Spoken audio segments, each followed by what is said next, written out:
अभय office से आकर अपने घर वालों के साथ बैठा चाय पी रहा था और अपने मुंबई जाने की प्लानिंग कर रहा था। तभी सुल्लू का कॉल आया।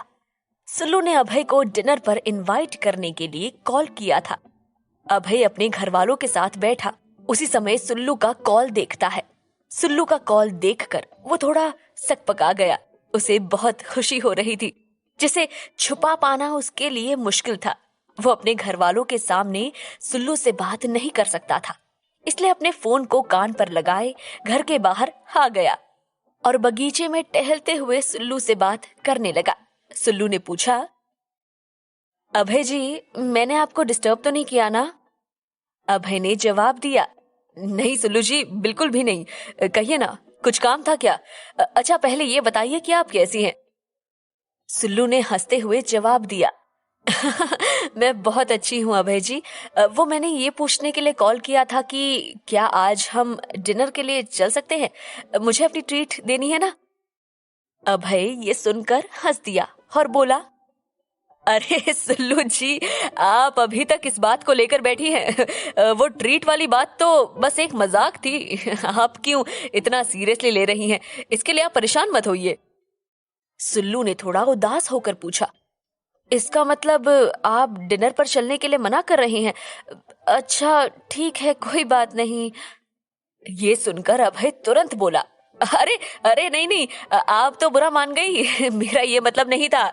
मैं तो बस ये सोच रहा था कि आप किसी प्रेशर में ना रहे। बाकी आपके साथ डिनर करने में मुझे बहुत खुशी होगी। अच्छा बताइए, कहाँ और किस समय चलना है? मैं पहुंच जाऊंगा। सुल्लू ने खुश होकर कहा, टाइम और वेन्यू मैं आपको मैसेज करके बताती हूँ। अभय ने कहा, ओके, मैं वेट करूंगा। इसके बाद सुल्लू ने बाय बोलकर फोन कट कर दिया। अभय खुशी के मारे डांस करना चाहता था। बस वो मन ही मन प्रार्थना कर रहा था कि इस बार ये मीटिंग हो जाए और इसमें कोई अड़चन ना आए। हे भगवान, प्लीज इस बार कोई गड़बड़ मत करना। अभय ने अपने हाथ जोड़कर आसमान की ओर देखते हुए कहा। तभी उसे आवाज आई, कैसी गड़बड़? अभय ने देखा निशी उसके सामने खड़ी थी। अभय निशी को देखकर थोड़ा चौंक गया। उसने बोला, तू कब आई निशी? निशी ने जवाब दिया, बस अभी जब आप भगवान से कोई गड़बड़ ना होने की प्रेयर कर रहे थे। क्या बात है भैया, कैसी गड़बड़? कोई प्रॉब्लम तो नहीं है ना? अभय बोला, अरे नहीं यार, कोई प्रॉब्लम नहीं है। वो तो मैं अपने मुंबई वाले प्लान के लिए बोल रहा था कि उसमें कोई गड़बड़ ना हो जाए। निशी ने उसे शक की निगाहों से देखते हुए कहा, सच में भैया? अभय ने निशी के गले में हाथ डाला और घर के अंदर आते हुए बोला, तो और क्या, तुझसे झूठ बोलूंगा? हालांकि सच्चाई यही थी कि अभय निशी से झूठ बोल रहा था, मगर वो क्या करता? वो निशी को अभी कुछ भी सच नहीं बता सकता था। निशी और अंशु दोनों जुड़वा थे, मगर निशी में अभी भी बचपना बहुत ज्यादा था। वो कई बार बातों को समझ नहीं पाती थी, इसलिए अभय इस समय निशी को कुछ भी नहीं बताना चाहता था। दोनों भाई बहन घर के अंदर आ गए थे। अभय को इतनी खुशी हो रही थी कि वो अपनी खुशी छुपा नहीं पा रहा था। वो अंदर आते आते गाना गुनगुनाने लगा, आज मौसम बड़ा बेईमान है। विशाल जी बोले, हाँ बेटा, वो तो हमें नजर आ रहा है कि बाहर का मौसम बहुत ही बेईमान है, वरना हमारा बेटा अचानक से रफी नहीं बनता। जरूर बाहर की हवा आज कुछ अलग है, क्यों, है ना? अभय के चेहरे पर एक प्यारी सी मुस्कुराहट तैर रही थी, जिसे वो चाहकर भी हटा नहीं पा रहा था। वो बोला, क्या क्या पापा, आप भी? ऐसा कुछ नहीं है। वो तो कहीं पड़ोस में ये गाना बज रहा था तो मेरे मुंह पर आ गया। निशी ने हैरान होकर कहा, पड़ोस में गाने बज रहे थे? मुझे क्यों नहीं सुनाई दिए? अंशु ने हंसते हुए कहा, क्योंकि तेरे कान खराब है इसीलिए। वैसे भी ये गाने कुछ खास लोगों को खास मौकों पर ही सुनाई देते हैं, बैकग्राउंड म्यूजिक की तरह। क्यों भैया, सही कह रहा हूं ना मैं? अभय बोला, सही नहीं, बहुत ज्यादा बोल रहा है। और क्या आप लोग भी एक गाने के पीछे पड़ गए हैं? क्या इससे पहले मैंने कभी गाने नहीं गाए? आप लोग तो ऐसे रिएक्ट कर रहे हो मानो मुझे पहली बार गाते सुना हो। अंशु बोला, नहीं भैया, सुना तो बहुत बार है, मगर हर बार आपके मुंह से वो सीरियस गजलें ही सुनी है। आज पहली बार रोमांटिक अंदाज में कुछ गुनगुनाते सुना है, इसलिए सभी को हैरानी हो रही है। आखिर बात क्या है? विशाल जी बोले, भाई मुझे तो लगता है बात मौसम या हवा में नहीं, बल्कि उस फोन कॉल में है जो अभी अभी से आया था। क्यों चुन्नू, सही कह रहा हूं ना? अभय बोला, नहीं पापा, कॉल तो मेरे ऑफिस से थी। वो कुछ डिटेल्स चाहिए थी तो मैंने दे दी, बाकी कुछ खास नहीं। विशाल जी बोले, ठीक है भाई, तुम कहते हो तो मान लेते हैं। फिर वो नीलम जी से बोले, अरे भाग्यवान, आज खाने में क्या खिलाने का इरादा है? मैं तो कहता हूँ आज मस्त दाल बाटी बनाओ, बहुत दिन हो गए खाए हुए।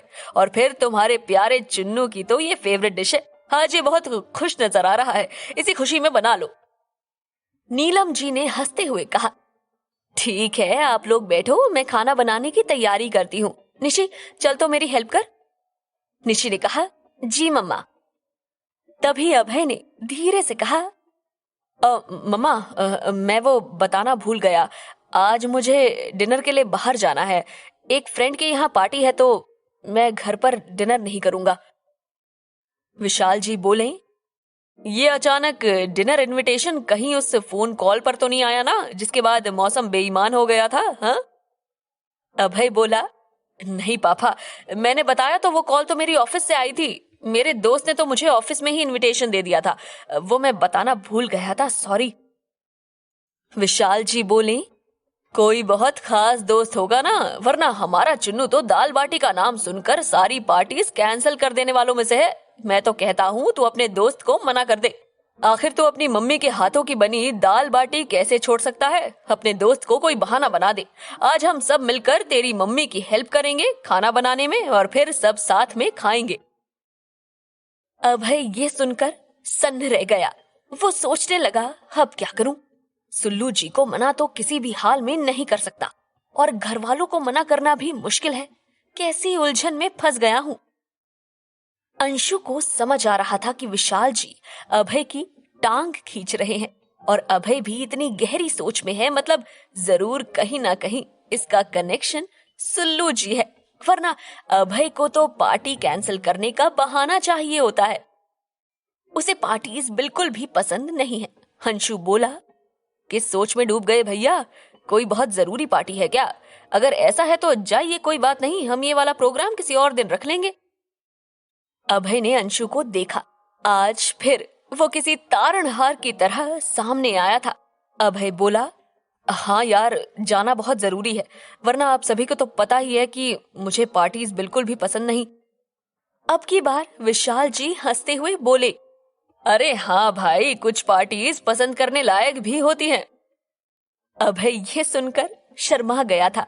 उसे बिल्कुल भी अच्छा नहीं लग रहा था कि वो अपने घर वालों से इस तरह झूठ बोलकर जा रहा है। पर जब तक वो सुल्लू के मन की बात नहीं जान लेता, तब तक अपने घर वालों को बताएगा भी क्या? उसने मन ही मन अपने मम्मी पापा को अपने बोले गए झूठ के लिए सॉरी बोला। अभय अपने कमरे में तैयार होने चला गया। नीलम जी और निशी किचन में खाना बनाने के लिए चली गई। अब हॉल में सिर्फ विशाल जी और अंशु ही बचे थे। अंशु टीवी पर क्रिकेट देख रहा था। विशाल जी ने अंशु से पूछा, अंशु, ये चुन्नू की लाइफ में आजकल चल क्या रहा है? अंशु अचानक अपने पापा द्वारा पूछे इस सवाल से चौंक गया।